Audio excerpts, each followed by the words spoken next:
Welcome दोस्तों, आप सभी का स्वागत है हमारे इस YouTube चैनल इंद्रप्रस्थ समाचार में। पेश करते हैं आज की ताज़ा खबरें। आज की ताज़ा खबर, ज्ञानवापी मस्जिद में सवे का काम रोक दिया गया है। विरोध होने पर इसे स्थगित किया गया। सवे के काम पर कोर्ट आज निर्णय करेगा। केंद्रीय गृह मंत्री अमित शाह 2 दिनों के दौरे पर असम पहुंचे हैं। हनुमान चालीसा विवाद में महाराष्ट्र सरकार नवनीत राणा और रवि राणा के जमानत का विरोध कर सकती है। पंजाब में बड़ी साजिश पकड़ी गई है। पुलिस ने 2.5 किलोग्राम RDX के साथ 2 लोगों को गिरफ्तार किया है। देश और दुनिया के आज के ताज़ा घटनाक्रम कुछ इस प्रकार हैं। तो चलिए दोस्तों, आज के वीडियो को स्टार्ट करते हैं और बताते हैं आपको आज के ताज़ा समाचार। चैनल पर पहली बार आए हैं तो सब्सक्राइब जरूर करें और वीडियो को लाइक भी कर दें। नंबर 1, जस्टिस सुधांशु धूलिया और जस्टिस परदीवाला बने सुप्रीम कोर्ट के जज। CJI ने दिलाई शपथ। मुख्य न्यायाधीश NV रमन ने आज गुवाहाटी हाईकोर्ट के मुख्य जस्टिस सुधांशु धूलिया और गुजरात हाईकोर्ट के जज जमशेद B परदीवाला शीर्ष अदालत के जज के रूप में शपथ दिलाई। दोनों जजों के शपथ लेने के बाद सुप्रीम कोर्ट में जजों की संख्या 34 हो गई है और अब कोर्ट अपनी पूरी ताकत से काम करेगी। न्यायमूर्ति धूलिया उत्तराखंड उच्च न्यायालय के दूसरे न्यायाधीश होंगे, जिन्हें पदोन्नत करके शीर्ष अदालत भेजा जाएगा, जबकि न्यायमूर्ति परदीवाला पारसी समुदाय से सर्वोच्च न्यायालय तक पहुंचने वाले चौथे न्यायाधीश होंगे। कोटेश्वर बने गुवाहाटी HC के मुख्य न्यायाधीश। सुप्रीम कोर्ट कॉलेजियम द्वारा जस्टिस सुधांशु धूलिया और गुजरात हाईकोर्ट के जज जमशेद B परदीवाला की नियुक्ति की सिफारिश की थी। इसके बाद केंद्र सरकार ने दोनों के नामों पर मुहर लगाते हुए सुप्रीम कोर्ट के न्यायाधीश के रूप में नियुक्त करने की अधिसूचना जारी कर दी है। जस्टिस धूलिया के सुप्रीम कोर्ट में आने के बाद राष्ट्रपति रामनाथ कोविंद ने गुवाहाटी हाई कोर्ट के वरिष्ठतम न्यायाधीश न्यायमूर्ति नोगमिकोपम कोटेश्वर सिंह को कार्यवाहक मुख्य न्यायाधीश नियुक्त किया है। कौन है जस्टिस धूलिया?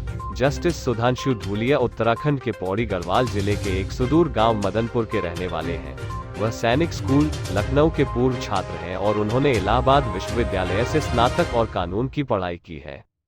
दूसरी पीढ़ी के कानूनी पेशेवर न्यायमूर्ति धूलिया 1986 में इलाहाबाद उच्च न्यायालय के बार में शामिल हुए और 2000 में अपने गृह राज्य उत्तराखंड में स्थानांतरित हो गए। वो उत्तराखंड उच्च न्यायालय में पहले मुख्य स्थायी वकील थे और बाद में एक अतिरिक्त महाधिवक्ता बने। उन्हें 2004 में एक वरिष्ठ अधिवक्ता के रूप में नामित किया गया था।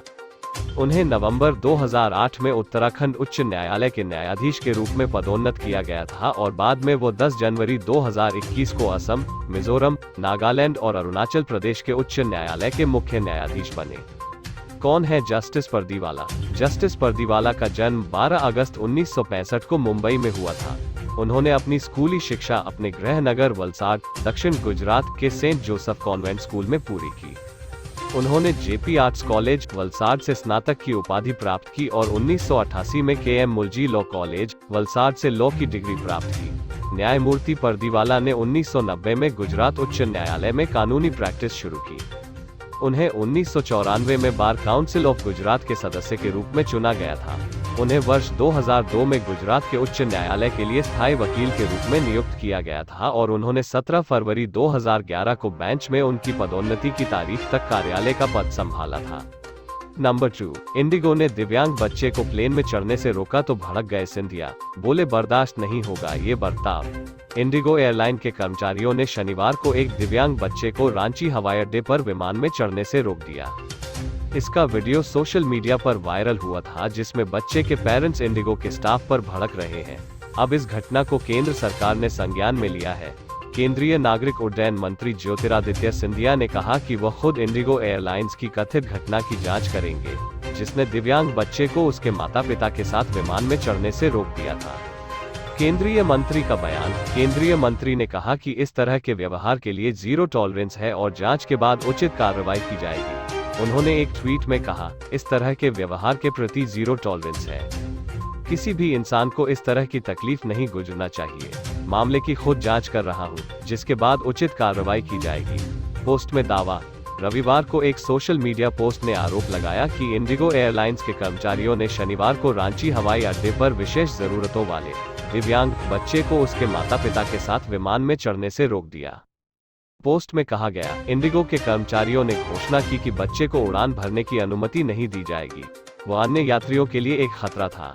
यात्रा के योग्य होने से पहले उसे सामान्य बनना होगा और फिर कर्मचारियों ने इस तरह के व्यवहार किया कि जैसे वो कोई नशेड़ी हो। इंडिगो का बयान। इस बीच इस घटना पर एक स्पष्टीकरण जारी करते हुए इंडिगो एयरलाइन ने एक बयान जारी कर कहा, यात्रियों की सुरक्षा को देखते हुए एक दिव्यांग बच्चा 7 मई को अपने परिवार के साथ यात्रा नहीं कर सका क्योंकि वह दहशत की स्थिति में था।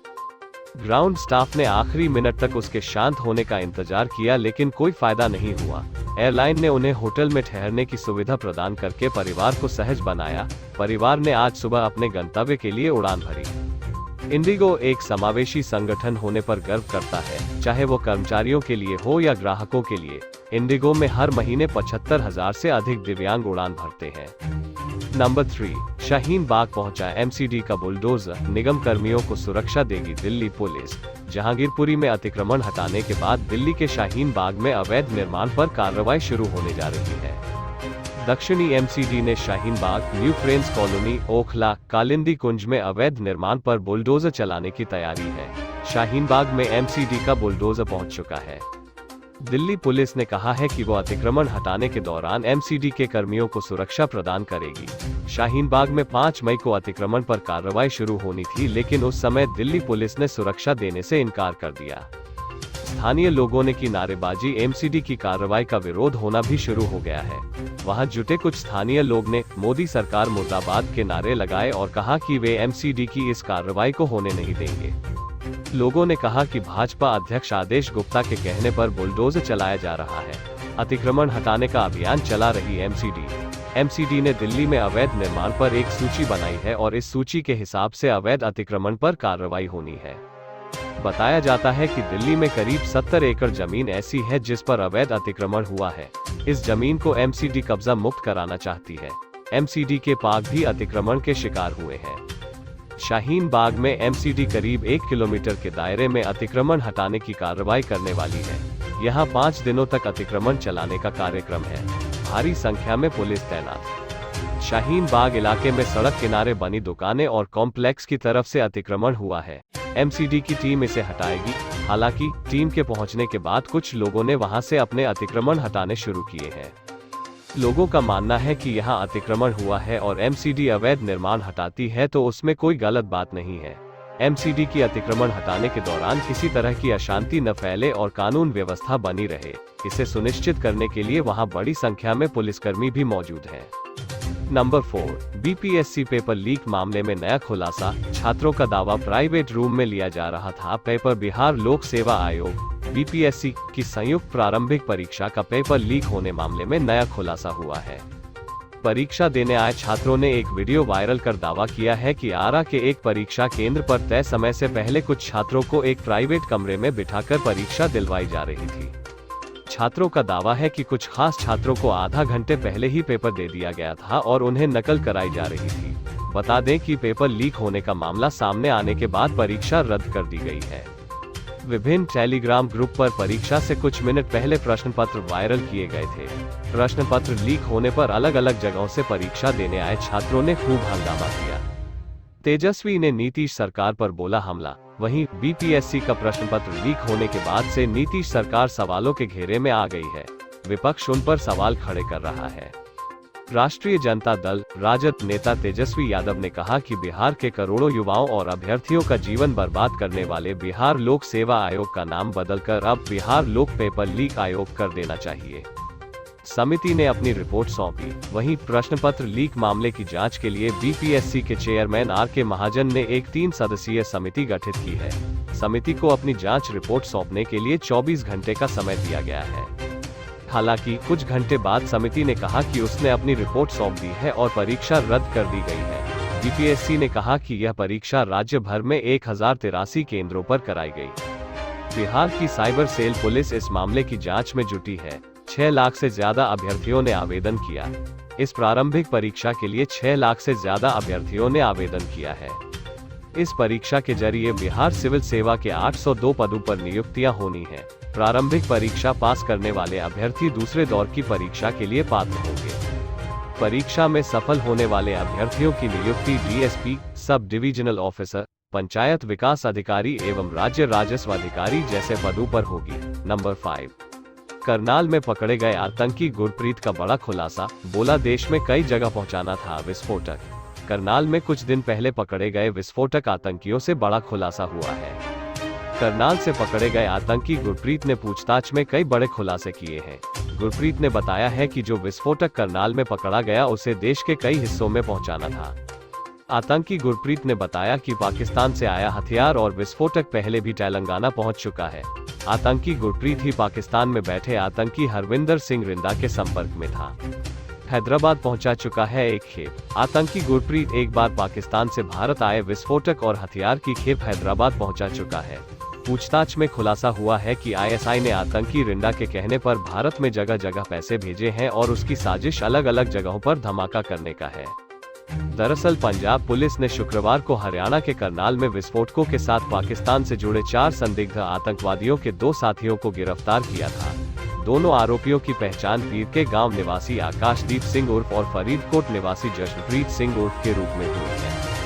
आकाशदीप कुछ समय पहले ही पैसे की लालच में पड़कर गुरप्रीत के संपर्क में आया, भेजी थी विस्फोटकों की खेप। एसएसपी चरणजीत सिंह ने कहा, आकाशदीप ने बताया कि रिंदा ने ड्रोन की मदद से विस्फोटकों की खेप भेजी थी और उसने अपनी दादी के गांव में गुरप्रीत के साथ मिलकर उसे लिया और रिंदा द्वारा बताई गई जगहों पर रखा।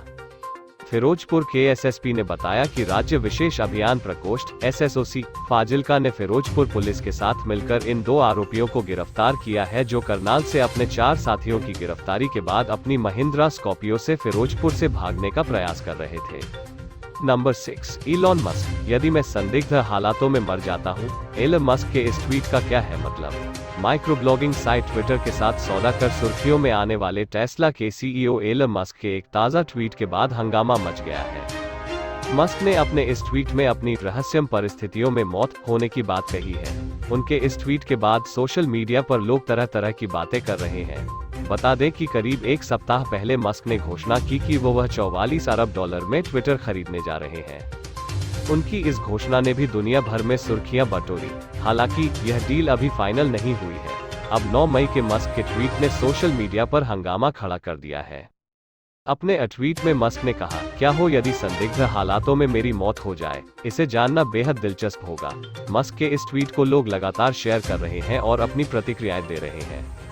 अब तक उनके इस ट्वीट को 40,000 से ज्यादा बार रीट्वीट किया जा चुका है और 31 लाख से ज्यादा लाइक मिल चुके हैं। एक यूजर ने लिखा है कि एलन को सुरक्षित रखा जाए। एक यूजर ने लिखा है कि सर आप कहीं नहीं जा रहे हो, जो आपको प्यार करते हैं और समर्थन देते हैं वे आपकी सुरक्षा करेंगे।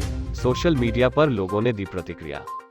फ्रैंक फ्लेमिंग नाम के एक यूजर ने पूछा है कि क्या वो हिलेरी से मिलने जा रहे हैं। एक यूजर ने लिखा है कि मस्क के इस ट्वीट को 1 मिनट में 5000 लाइक मिल रहे हैं। वह काफी प्रसिद्ध है। मेली नाम की यूजर ने लिखा है कि आपने गलत कहा है, आपको यह कहना चाहिए था कि मैं आत्मघाती प्रवृत्ति का नहीं हूँ। स्टैनफिल्ड कैपिटल नाम के यूजर का कहना है कि मैं पूरी तरह से आश्वस्त हूँ कि वे इसे ड्रग ओवरडोज का मामला बताएंगे। इस तरह से इसकी जांच भी नहीं हो पाएगी। ट्विटर के सौदे को लेकर मस्क लगातार सुर्खियों में रहे हैं। गौरतलब है कि 14 अप्रैल को मस्क ने ट्विटर को खरीदने की पेशकश की थी। मस्क ने कहा है कि वो ट्विटर को इसलिए खरीदना चाहते हैं क्योंकि उन्हें नहीं लगता कि यह स्वतंत्र अभिव्यक्ति के मंच के रूप में अपनी क्षमता पर खरा उतर पा रहा है। नंबर 7, मुंबई में दाऊद गैंग के 20 ठिकानों पर एनआईए का छापा। नवाब मलिक की गिरफ्तारी के बाद से ही एक्शन जारी। दाऊद इब्राहिम गैंग पर एनआईए की छापेमारी जारी है। मुंबई में करीब 20 थानों पर यह छापेमारी की जा रही है। सूत्रों के मुताबिक एनआईए ने बोरीवली, सेंटा क्रूज, बांद्रा, नागपाड़ा, गोरेगांव, परेल के 20 ठिकानों पर छापे मारे हैं। यह दाऊद और उसके गिरोह के सदस्यों के खिलाफ दर्ज प्राथमिकी पर आधारित है। वही एफआईआर जहां ईडी ने जांच शुरू की थी और नवाब मलिक का कनेक्शन मिला था। डी कंपनी के खिलाफ पहले ही एनआईए ने एफआईआर दर्ज कर चुकी है। डी कंपनी संयुक्त राष्ट्र द्वारा बैन आतंकी संगठन है जिसे दाऊद इब्राहिम द्वारा संचालित किया जाता है। दाऊद 1993 में हुए मुंबई धमाकों का मुख्य आरोपी है जिसे 2003 में यूएन ने ग्लोबल आतंकी माना था। दाऊद फिलहाल पाकिस्तान में रह रहा है और उस पर $25 मिलियन का इनाम भी रखा गया था। ईडी नवाब मलिक को कर चुकी है अरेस्ट। आपको बता दें कि महाराष्ट्र सरकार में मंत्री नवाब मलिक 62 को प्रवर्तन निदेशालय ईडी ने 23 फरवरी को धन शोधन निवारण अधिनियम PMLA के तहत दाऊद इब्राहिम और उसके सहयोगियों की गतिविधियों से जुड़ी धन शोधन जांच के सिलसिले में गिरफ्तार किया था। ईडी ने हाल ही में मलिक के खिलाफ मामले में 5000 पन्नों का आरोप पत्र दाखिल किया था। हालांकि राकांपा नेता ने अपने खिलाफ लगाए गए सभी आरोपों से इनकार किया था और बम्बई उच्च न्यायालय के आदेश के खिलाफ सर्वोच्च न्यायालय का रुख किया था। नंबर 8, इमरान खान गृह युद्ध के लिए लोगों को भड़काया तो करेंगे कड़ी कार्रवाई, शहबाज शरीफ ने इमरान को चेताया। पाकिस्तान में नई सरकार आ गई है, लेकिन प्रधानमंत्री शहबाज शरीफ और पूर्व पीएम इमरान खान के बीच राजनीतिक विवाद जारी है। अब पीएम शहबाज ने इमरान खान के खिलाफ कानूनी कार्रवाई करने की चेतावनी दी है। शरीफ ने रविवार को कहा कि इमरान यदि लोगों को गृह युद्ध के लिए भड़काने का यदि प्रयास करते हैं तो उनके खिलाफ कानूनी कार्रवाई की जाएगी। जियो न्यूज के मुताबिक इमरान खान के एबटाबाद में हुए भाषण को शरीफ ने पाकिस्तान के खिलाफ साजिश बताया है। हिटलर बनने की इजाजत नहीं देंगे शरीफ। शहबाज शरीफ की ओर से जारी बयान में कहा गया है, पाकिस्तान के 22 करोड़ लोग, संविधान और राष्ट्रीय संस्थाएं किसी एक व्यक्ति के अहंकार के गुलाम नहीं हैं। इमरान नियाजी लोगों को अपना गुलाम बनाना चाहते हैं, लेकिन हम उन्हें पाकिस्तान का हिटलर बनाने की इजाजत नहीं देंगे। उन्हीं हाथों को काटना चाहते हैं जिन्होंने उन्हें खाना खिलाया। उन्होंने कहा, इमरान नियाजी बहुत सारे झूठ बोले, लेकिन अब उन्हें सच्चाई का सामना करना होगा। शरीफ ने कहा कि राष्ट्रीय संस्थाओं के बारे में जो एक गलत नजरिया पेश करने की कोशिश कर रहे हैं, वे वास्तव में मीर जाफर एवं मीर सादिक हैं। रिपोर्ट के मुताबिक शाह ने कहा कि इमरान देश को लीबिया एवं इराक जैसा बनाना चाहते हैं। वो उन्हीं हाथों को काटना चाहते हैं जिन्होंने उन्हें खाना खिलाए।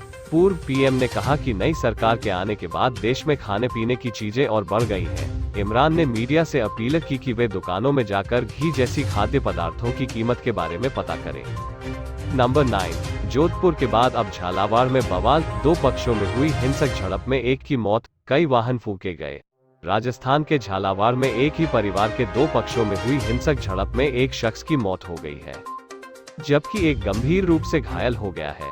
बताया जा रहा है कि दुकान को लेकर शुरू हुई कहासुनी हिंसक झड़प में बदल गई, जिसके बाद मौके पर पहुंचे करीब 1 दर्जन लोगों ने जमकर तोड़फोड़ की और वहां पर मौजूद गाड़ियों को आग लगा दी। मामले की गंभीरता को देखते हुए मौके पर भारी संख्या में पुलिस बल तैनात कर दिया है। एक ही परिवार के 2 गुट भिड़े। पुलिस के अनुसार घटना झालावाड़ जिले के मिश्रौली थाना क्षेत्र के आमलिया खिदर के पास हुई, जहां सगसजी महाराज का धार्मिक स्थान है। यहाँ पर पार्टी करने आए एक ही परिवार के 2 गुटों में अचानक से किसी बात को लेकर कहासुनी हो गए और देखते ही देखते यह गंभीर रूप में तब्दील हो गई। इस दौरान पहले लाठियां चली और बाद में फायरिंग शुरू हो गई है, जिसमें एक युवक की गोली लगने से मौत हो गई, जबकि एक घायल हो गया। मारे गए युवक की पहचान सौदान सिंह के रूप में हुई है, जबकि घायल युवक का नाम लखन सिंह बताया जा रहा है। पुलिस रख रही है नजर। इसके बाद हुई आगजनी में लोगों ने कई वाहनों को आग के हवाले कर दिया। बताया जा रहा है कि दोनों पक्षों में पुरानी रंजिश को लेकर यह खूनी संघर्ष हुआ। मौके पर पहुंची पुलिस ने किसी तरह हालात पर काबू पाया। घायल युवक को झालावाड़ में एक अस्पताल में भर्ती किया गया है। मौके पर कई बड़े पुलिस अफसर भी पहुंचे और यहां बड़ी संख्या में पुलिस बल की तैनाती कर दी है और हालात पर एसपी नजर बनाए हुए हैं। तो ये थे आज के ताज़ा समाचार। उम्मीद करता हूँ आपको आज की वीडियो काफी पसंद आई होगी। जाने से पहले वीडियो को लाइक और चैनल को सब्सक्राइब जरूर कर दें। मिलते हैं नए खबर के साथ, बने रहिए हमारे चैनल के साथ। Thank you.